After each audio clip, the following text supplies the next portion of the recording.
வணக்கங்க. சிதம்பரத்துலேருந்து முனைவர் பிரபாகர் பேசுகிறேங்க.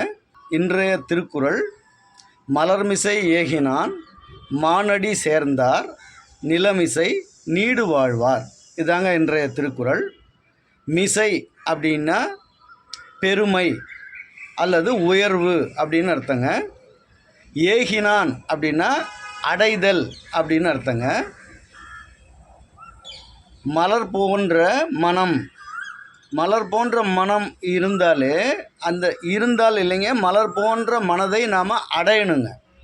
மலர் போன்ற மனதை எப்படி அடையிறதுன்னா அதுக்கு அன்பு வேணும், கருணை வேணும். அதை தான் நீங்கள் ஏகினான் அப்படிங்கிறதுக்கு கம்பராமாயணத்தில் கூட நருமதை கரையினிலே வானரர் ஏகினர் அப்படின்னு கம்பர் சொல்கிறாருங்க.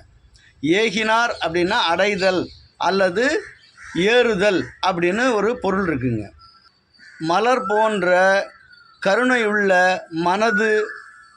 மனதை அடைந்தால் இந்த நிலம், இந்த பூமி போற்றும்படி நாம் பெருவாழ்வு வாழலாம் என்று பொருளுங்க. வணக்கம். மற்றும் ஒரு குறளுடன் நாளை சந்திக்கிறேன்.